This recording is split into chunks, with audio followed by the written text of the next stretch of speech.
Hello folks, welcome again to my YouTube channel. Last time हमने कुछ ये SAT के एमसीक्यूज़ किए थे। आई गेस हमने 3 या 4 एमसीक्यूज़ कर लिए थे। It's time to do more. हमारे पास फर्स्ट तो नहीं बट इस वीडियो का पहला एमसीक्यूज़ है। ये बेसिकली टाइट्रेशन से बिलोंग करता है। अगर आपने टाइट्रेशन पढ़ी होगी, जब एसिड और बेस को मिलाते हैं हमें एक इक्विवेलेंस पॉइंट मिलता है। एक वर्ड होता है, एक टर्मिनोलॉजी होती है टाइट्रेंट और एक होता है टाइट्रेट। ये कुछ टर्मिनोलॉजीज होती हैं। बीकर एक मैं बोल सकती हूँ एक ब्यूरेट होती है, ठीक है। ब्यूरेट के अंदर तकरीबन मोस्ट कॉमनली क्या रखा जाता है, एसिड रखा जाता है, but this could change as well. Then हमारे पास एक कॉनिकल फ्लास्क होता है, उसके अंदर हम यूजुअली बेस रखते हैं। हमारे पास कुछ इंडिकेटर्स होते हैं। सबसे मोस्ट कॉमन जो हमारे पास इंडिकेटर होते हैं, जैसे कि लिटमस पेपर, आपको पता होगा, नेचुरल जो इंडिकेटर है जो कि एसिड के पड़ने से कौन सा कलर का हो जाता है, रेड कलर का हो जाता है। जबकि अगर उस पर बेस डाला जाए तो वो पर्पल या ब्लू कलर का हो जाता है। एक और मोस्ट फेमस हमारे पास इंडिकेटर है, इसको बोलते हैं फेनोप्थलीन, ठीक है। ये भी एक है, दूसरे भी होते हैं लेकिन मोस्ट कॉमनली हम ये यूज़ करते हैं। ये टाइट्रेशन के बारे में है। ये बोल रहा है कि what volume of 3 molar solution of sodium hydroxide. अच्छा, अगर आपने टाइट्रेशन का फॉर्मूला पढ़ा हो, आई होप सो, ठीक है। नहीं तो अभी थोड़ा सा इसको थोड़ा देख लेते हैं।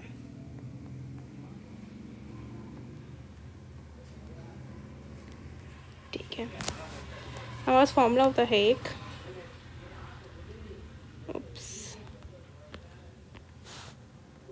M1V1 बराबर है M2V2। ये क्या है? ये है कि फर्स्ट हमारे पास हमने एसिड ले लिया, उसकी मोलर कॉन्सेंट्रेशन और उसका वॉल्यूम, ठीक है। नेक्स्ट अगर हमने यहाँ पे बेस ली है, कहाँ क्या, अगर हमने यहाँ पे बेस ली है तो उसकी मोलर कंसंट्रेशन और उसकी वॉल्यूम, इसको जो फॉर्मूला होता है वो इस तरीके से भी होता है। इस पर हम N1 और N2 लिखते हैं, जिसका मतलब होता है नॉर्मेलिटी भी बोल सकते हैं, या हम बोल सकते हैं नंबर ऑफ मोल्स को शो करने के लिए भी होता है।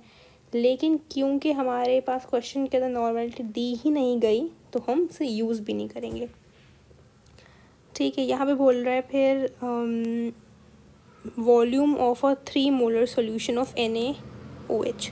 वॉल्यूम फाइंड करना है और उसका 3 मोलर है, 3 × V1 बराबर है। फिर हमें मोलर दे दी है कॉन्सेंट्रेशन विच इज़ 4 और उसकी वॉल्यूम दे दिया गया है 4 × 0.05। इसका मान हम से फाइंड कर सकते हैं। V1 बराबर है 4 × 0.05/3। अगर आप इसको सॉल्व करें तो you will get your answer. I am using here calculator. तो कुछ आंसर आएगा आपके पास 0.067 लीटर बोल लें। ये हमारे पास इसका कुछ आंसर आएगा, यही इसका करेक्ट आंसर है, ठीक है। इस तरीके के ये कुछ MCQs थे टाइट्रेशन से। अब हम आगे चलते हैं। हमारे पास ये नेक्स्ट क्वेश्चन है जो कि है टॉपिक बेसिस और एसिड से। बेसिकली हमारे पास 3 थ्योरीज थी। हम पहले थोड़ी सी एक ओवरव्यू लेते हैं कि क्या वो थ्योरीज थी, ठीक है, क्या साइंटिस्ट थे और इन्होंने हमें क्या थ्योरीज दी थी, ठीक है। सबसे पहले हम चलते हैं, अरहीनियस ने हमें क्या बोला था।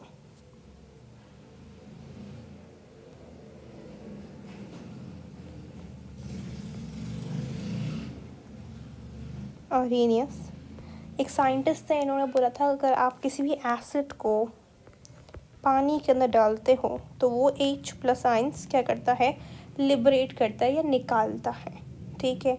लेकिन ऑन द अदर हैंड अगर आप बेस को पानी के अंदर डालोगे तो वो क्या एक्सक्लूड करेगा, OH आइंस, नेगेटिव आइंस को वो लिबरेट करेगा। ये थी अर्हीनियस की थ्योरी, ऑलराइट। उसके बाद इसकी कुछ लिमिटेशंस थी जिसकी वजह से इसको एक्सेप्ट नहीं किया गया था। क्यों एक्सेप्ट नहीं किया गया था? जैसे कि मतलब इसका मतलब यही था ना कि हर बेस के पास OH आइंस होंगे और हर एसिड के पास H आइंस होंगे। लेकिन हमने कुछ ऐसे स्पीशीज़ देख लिए जिसके पास ना OH थे, OH तो नहीं था लेकिन फिर भी वो बेस था।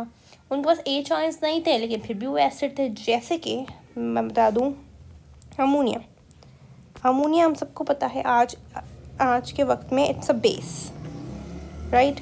नाउ लुक, क्या इसके अंदर OH है? क्या इसके अंदर OH आइंस मौजूद है? So the answer is big no, इसके अंदर तो मौजूद नहीं है OH आइंस। सो ये कैसे बेस है?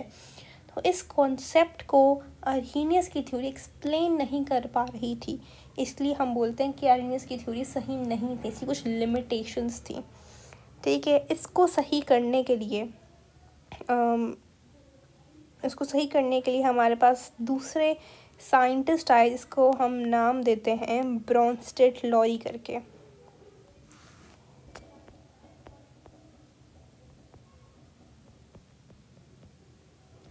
हमारे पास ब्रॉन्स्टेड लॉरी साहब आए और उन्होंने बोला कि ज़रूरी नहीं है, यू आर 100% करेक्ट, कि ज़रूरी नहीं है कि हर बेस के पास OH हो और हर एसिड के पास H हो। इन्होंने एक नया कॉन्सेप्ट बताया। इन्होंने बोला कि जो स्पीशी H+ आइंस को रिसीव करेगा वो बेस होगा और जो लिबरेट करेगा वो एसिड होगा। जैसे कि हमने अभी बात की अमोनिया की, तो अमोनिया को अगर मैं वाटर में मिल रहा हूँ तो ये बन जाता है NH4 आयन। तो इसने क्या किया, अभी एक हाइड्रोजन आयन ले लिया, एक हाइड्रोजन आयन रिसीव कर लिया, तो इसलिए हम इसको बोल रहे हैं क्या है, हमारे पास एक बेस है। ऑल राइट, वही बात मैं एसिड की लूँ। एसिड जैसे कि आप देख लो, मैंने क्या किया, HCl है, HCl की एग्जांपल ले लो। HCl को मैंने वाटर के अंदर डाला तो ये बन गया, कुछ क्लोराइड आयन निकला और H3 आयन निकल आया यहाँ पे, ठीक है। तो क्या हुआ, इस HCl ने अपना जो आयन है वो लिबरेट कर दिया। तो इसका मतलब ये है कि ये एक एसिड है, ठीक है। तो इसलिए, और इस वाटर ने इसे ले लिया, तो मतलब वाटर क्या है यहाँ पे, कैसे एक्ट कर रहा है, एज अ बेस एक्ट कर रहा है। तो इसकी थ्योरी भी मतलब कुछ लोगों ने बोला, मतलब तकरीबन माना गया कि इसकी थ्योरी सही थी, ठीक है। लेकिन फिर भी इसकी भी कुछ लिमिटेशंस थी। ब्रॉन्स्टेड लॉरी भी थ्योरी नहीं चली, इसकी भी कुछ लिमिटेशंस आ गई। उसके बाद जैसे कि लिमिटेशंस क्या आई, कुछ हमारे पास स्पीशीज़ हैं जैसे कि BF3, ठीक है, आई होप मैंने सही लिखा है, right. BF3, if I would, हाँ BF3, what is the nature of BF3?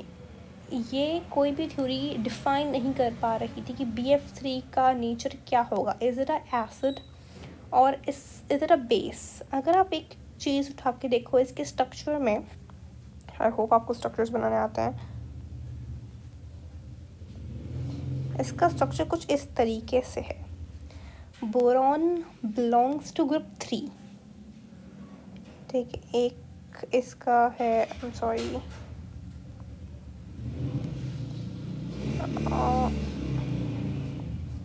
एक इसका इलेक्ट्रॉन, 2 इलेक्ट्रॉन, 3 इलेक्ट्रॉन है इसके पास। I really hope boron belongs to group 3। Boron is a metalloid, I hope yes, ठीक है।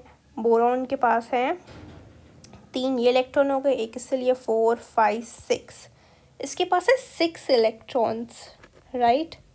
हमने क्या रूल पढ़ा है, ऑक्टेट कंप्लीट होना चाहिए स्टेबिलिटी के लिए, तो इसका तो नहीं है, तो ऑक्टेट मतलब ऑक्टेट कंप्लीट नहीं हो रहा, तो ऐसी स्पीशीज एक नहीं थी, बहुत सारी थी, राइट। तो उनकी नेचर क्या होगी, ये क्वेश्चन ये थ्योरी डिफाइन नहीं कर पा रही थी। तो इसलिए एक और हमारे पास एक और साइंटिस्ट आए जिनका नाम था लेविस। उन्होंने बोला कि जो स्पीशी इलेक्ट्रॉन पेयर, आपने पढ़ा होगा लोन पेयर जिसको हम बोलते हैं, इलेक्ट्रॉन पेयर जो स्पीशी डोनेट कर दे वो है हमारे पास बेस, ऑलराइट। और वही जहाँ पे इलेक्ट्रॉन पेयर जो लोन पेयर रिसीव कर दे वो है मेरे पास एसिड। वो स्पीशी मेरे पास क्या कहलाएगी, एसिड। जैसे कि मैंने समझा अभी, तो मैंने कोई एग्जांपल दी BF3, इसका ऑक्टेट कंप्लीट नहीं है, ये किसी से लेगा, किसी से एक लोन पेयर लेगा, ये लेगा तो ये क्या कहलाएगा, ये एसिड कहलाएगा। BF3 is an acid. Why? Because its octet is not complete and obviously he'll be getting a lone pair from somewhere. ठीक है, हम इसी को यही साइन बनाता है ना लोन पेयर का, इसको हम बोलते हैं कौन सा बॉन्ड बन गया। देखिए इतने सारे MCQs, सारे लॉजिकल रीजनिंग वाले MCQs है। ये कौन सा बॉन्ड है, इसको बोलते हैं डेटिव बॉन्ड, या इसको हम बोलते हैं कोऑर्डिनेट कोवेलेंट बॉन्ड भी बोला जाता है इसको। ठीक है, तो ये कुछ कॉन्सेप्ट थे इसके। नाउ हम अब आते हैं अपनी असली जो कि चीज़ थी, इसमें मैं बताना है कॉन्जुगेट एसिड और कॉन्जुगेट बेस क्या। अच्छा, इसका कॉन्सेप्ट भी मैं आपको थोड़ा सा बता देती हूँ यहाँ पे ही। फॉर इंस्टेंस मैंने मैंने कंपाउंड लिया है, उप्स कहाँ क्या,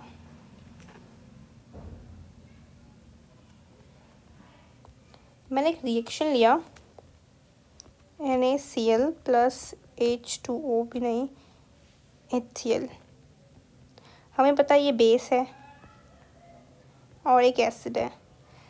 अब क्या होगा, NaCl, अच्छा ये तो न्यूट्रलाइजेशन रिएक्शन हो जाएगा। लेट्स टेक अनदर एग्जांपल, जैसे कि हम ले लेते हैं अमोनिया की ही। ये अमोनिया है, ये चल जाएगा वाटर के अंदर।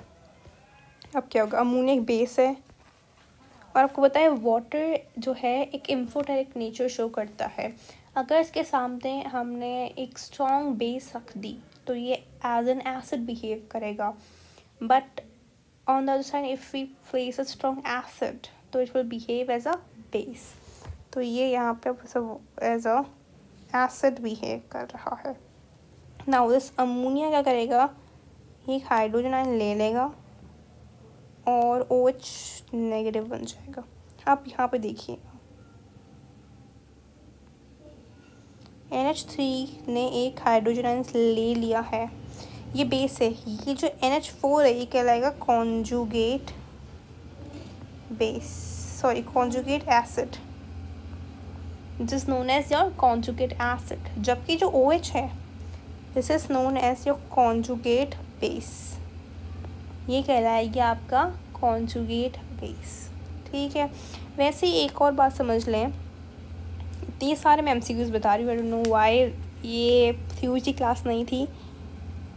H प्लस जहाँ पे पॉजिटिव साइन आ जाए ना, ये अगर किसी एलिमेंट के ऊपर है तो समझ जाएगा ये है एक एसिड।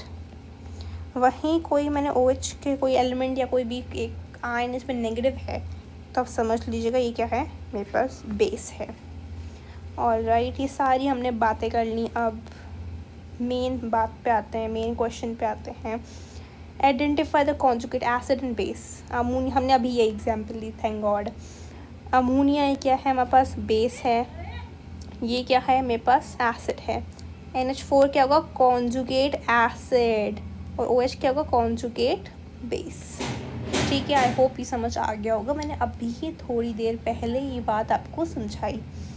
नेक्स्ट बात करते हैं हमें फाइंड करना है एसिड और बेस, ब्रोंस्टेड लोरी एसिड है, बेस है या लेविस एसिड है।